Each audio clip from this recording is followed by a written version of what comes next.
Dams are usually multi-purpose structures or man-made barriers built across a stream, a river, or an estuary to obstruct, retain, direct, or slow down the flow of water.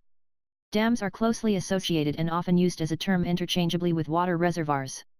The main reason for building a dam is to provide human consumable water, water for irrigation purposes, or water to be utilized by the industry. Other reasons to build a dam is to prevent flood events, navigate water, improve water quality, control sedimentation, develop recreational activities, or to generate energy in conjunction with hydroelectric power generation systems. Dams may be perceived as cornerstones in the development and management of water resources within the river or drainage basins where they exist. Dams that are multi-purpose constitute crucial infrastructure assets given the fact that they produce multiple socio-economic benefits for the populations living in the downstream communities. The recent years dams have received great attention from an environmental point of view due to their impact on migrating fish and riparian ecosystems. Dams have also received criticism concerning whether their benefits overweigh their costs because large reservoirs can inundate large tracts of land where a lot of people live permanently. Auxiliary structures facilitate the proper function of a dam. These structures include service and emergency spillways, low-level outlets, movable gates, and valves that allow the release of surplus water downstream the dam. Auxiliary structures may also include intake arrangements that deliver water to other structures such as canals, tunnels, or pipelines designed to convey the water stored within the reservoir of a dam to far distant places.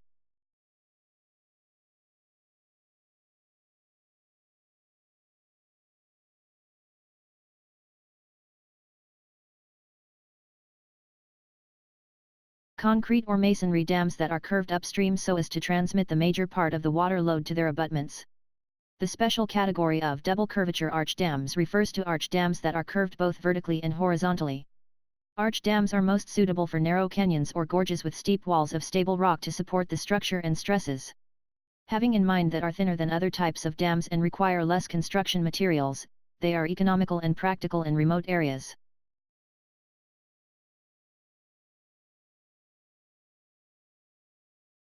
Dams consisting of a watertight part supported at intervals on the downstream side by a series of buttresses.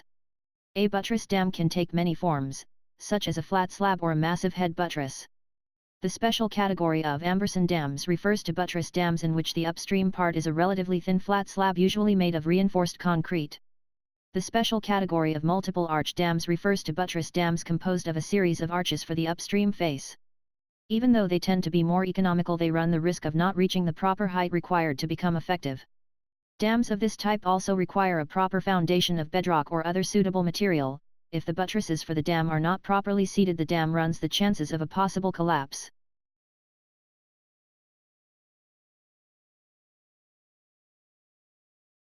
Temporary structures enclosing all or part of the construction area so that construction can proceed in the dry. Diversion coffer dams divert a stream into a pipe, channel, tunnel, or other watercourse.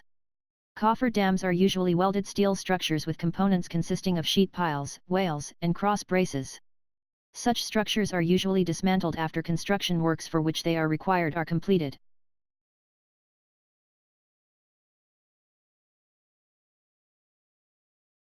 Dams built to divert water from a waterway or stream into a different watercourse. Diversion dams do not generally impound water in a reservoir. The water is diverted into an artificial watercourse or canal, which may be used for irrigation or returned to the river after passing through hydroelectric generators, flow into a different river or be itself dammed, forming an on-ground or groundwater reservoir or a storm drain.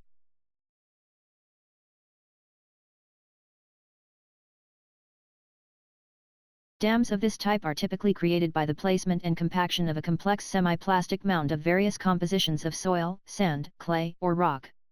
The special category of earth-filled dams refers to embankment dams in which more than 50% of their total volume is formed of compacted earth material generally smaller than 3-inch size. The special category of hydraulic fill dams refers to embankment dams constructed of materials, often dredged, which are conveyed and placed by suspension in flowing water. The special category of rock-fill dams refers to embankment dams in which more than 50% of the total volume is composed of compacted or dumped cobbles, boulders, rock fragments, or quarried rock generally larger than 3-inch size.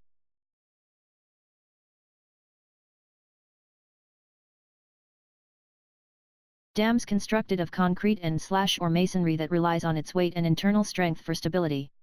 The special category of hollow gravity dams refers to dams constructed of concrete and/or masonry on the outside but having a hollow interior relying on its weight for stability. The special category of crib dams refers to gravity dams built up of boxes, crossed timbers, or gabions filled with earth or rock. The special category of roller compacted concrete dams refers to concrete gravity dam constructed by the use of a dry mix concrete transported by conventional construction equipment and compacted by rolling, usually with vibratory rollers. Gravity dams are useful during the winter or spring period as a means of controlling the flow of melting snow in a river. Gravity dams are useful during the summer period as means of storing water to be used within the rest of the year.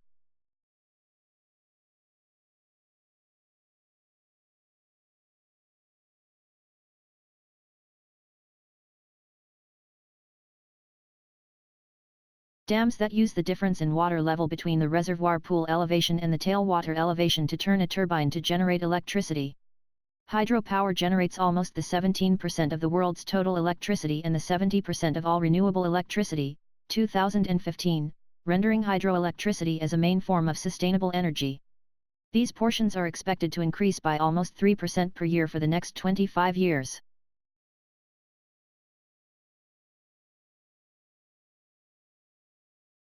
Industrial waste dams are embankment dams usually built in successive stage as a means of storing the disposal of waste products from industrial activity. The waste products are typically conveyed as fine material suspended in water to the reservoir impounded by the embankment. The embankments may be built of conventional materials but sometimes incorporate suitable waste products. The special category of mine tailing dams refers to industrial waste dams in which the waste materials come from mining operations or mineral processing.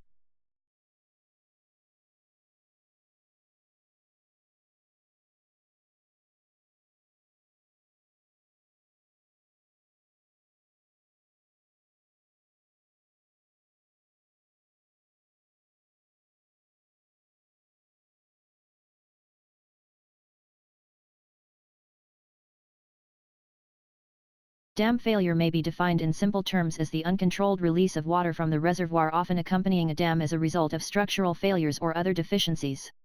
Dam failure may also be defined as the overtopping of a dam or its failure to operate in the manner for which it is created.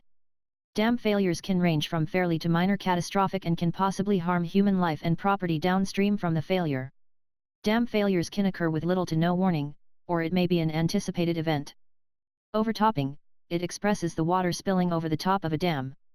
It is mainly associated with the poor design of dam spillways, which may lead to the excessive fill of a reservoir, especially in times of heavy rainfall. Other variations of this cause include the settlement of the crest of a dam as well as the debris blockage of spillways. The 34% of dam failures in U.S. may be attributed to this cause. Foundation defects. This cause is associated with the settlement of a dam's foundation, instability of slopes, uplift pressures, and seepage around the foundation. The 30% of dam failures in U.S. may be attributed to this cause. Cracking. This cause is mainly associated with movements such as the natural settlement of a dam. Inadequate maintenance and upkeep. Dams require regular and frequent maintenance to ensure that they pose no hidden dangers to the civilians living in the adjacent area. International laws on dam safety specify regular inspections and maintenance procedures to be conducted by qualified professionals. The absence of such regular checks may lead to weakening of dams and subsequently to their failure. Piping. It expresses the case when seepage through a dam is not properly filtered and soil particles continue to progress and form sinkholes in the dam. Seepage often occurs around existing hydraulic structures, e.g. pipes, spillways, through animal burrows, around roots of woody vegetation, or through cracks in dams, dam appurtenances, and dam foundations. Changes in land use. Dams are designed and built taking into account the state of the drainage basin in which they are to be situated. The change of the landscape can have significant impacts on how quickly water is absorbed into the ground or runs off toward a dam. This cause is applicable to a greater degree to older dams. Changes in weather patterns.